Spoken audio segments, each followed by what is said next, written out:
Hey guys, today we are reading The Berenstain Bears Get the Gimmies by Stan and Jen Berenstain.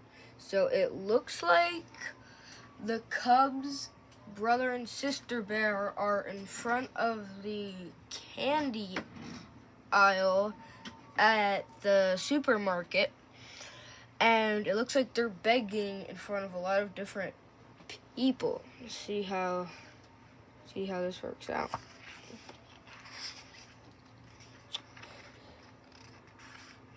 Berenstain Bears get the Gimmies.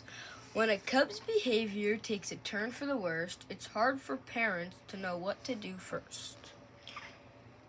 It's a little maze and a lot of stickers. The Berenstain Bears Get the Gimmies by Stan and Jan Berenstain. Of course, the members of the bear family who lived in the big tree house down a sunny dirt road in bear country loved each other. They loved each other very much. Brother and sister bear loved their mama and papa. Naturally, mama and papa bear loved their cubs, and of course they were nice to them, as nice as they could be. But sometimes they were a little too nice. Sometimes the cubs got too many treats, too many toys, and too many rides on the bucking duck at the mall. Maybe that's why brother and sister bear got the Gimmies. Or maybe it was because there were treats, toys, and fun things to do wherever they looked, at the supermarket, at the mall, on TV, and just about every which way.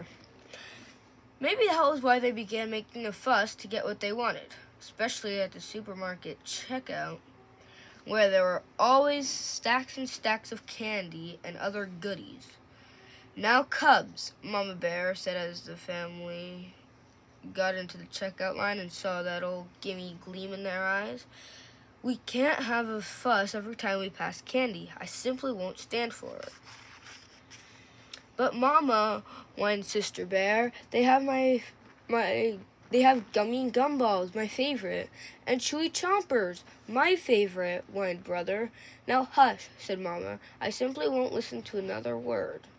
That's when Papa Bear smiled and said, "Now, Mama, you're only young once," and handed the cubs their favorite treats.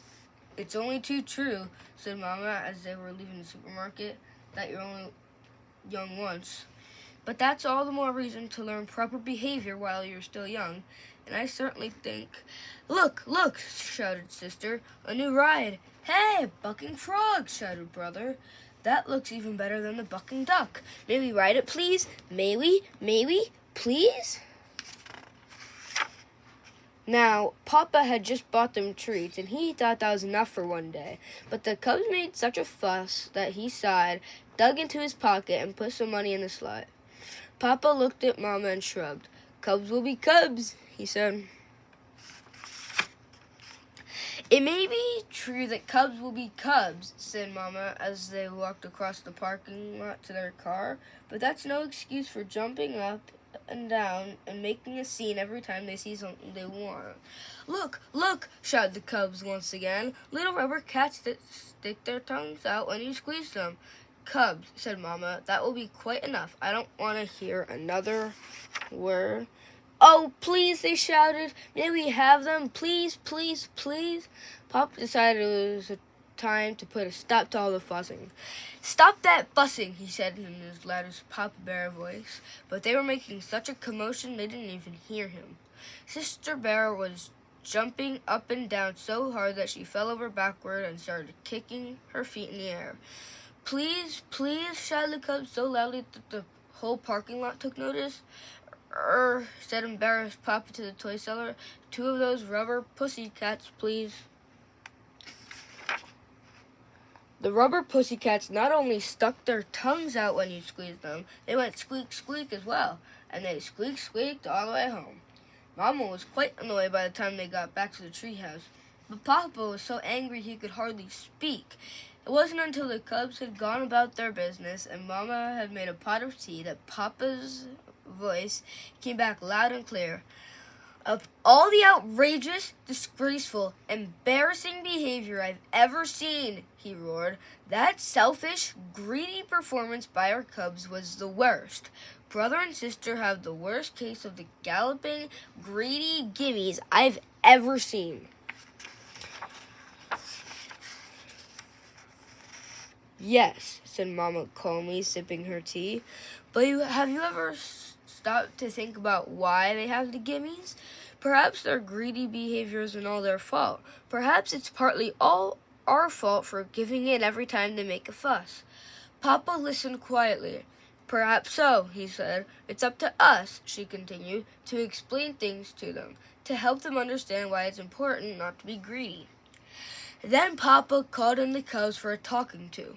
He told them why it wasn't a good idea to be selfish and greedy and want everything in sight. Selfish, greedy cubs, he explained, can never be happy because you just can't have everything you want all the time. Life isn't like that. Do you understand? Oh, yes, Papa, we understand, they said. He talked to them about counting their blessings, which meant enjoying the things they had instead of forever wanting more and more.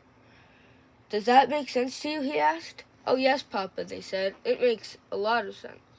That's when the cubs heard the familiar sound of a car door. It was Grizzly, Gramps, and Gran come to call.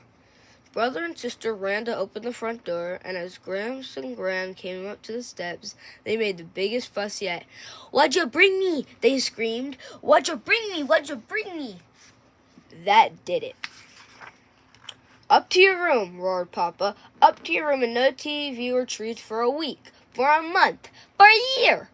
The cubs knew this wasn't the time to argue. They scurried up the stairs and into their room. "We seem to have come at a bad time," says Gran. "What about these things we brought with us?" asked Gramps. "A puzzle for brother and a top for sister." "Your presents will have to wait, Gramps," answered Mama. "I'm afraid brother and sister have a bad case of the gimmies. The galloping, greedy gimmies," added Papa. "The worst case I've ever seen." The cubs opened their door, cracked to listen. "The worst case, you say," said Gramps, looking Papa in the eye. Seems to me you were quite a gimme cub yourself when you were little." Brother and sister sneaked to the top of the stairs so they could hear better. "I was?" said Papa.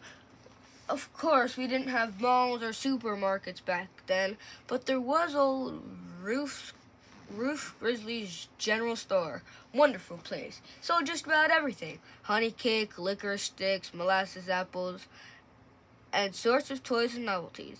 And did you ever have the gimmies? Did you ever? You wanted everything in sight. Downright embarrassing. Why, it got so bad we couldn't even go there anymore." "So we worked out a deal," said Gran. "When it came time for a trip to the general store, we had you decide on a treat ahead of time. It could be a sweet, a toy, a book, and that was it for the day." "Right," said Gramps. "And you came down with the gimmies. We went right home, and you got nothing."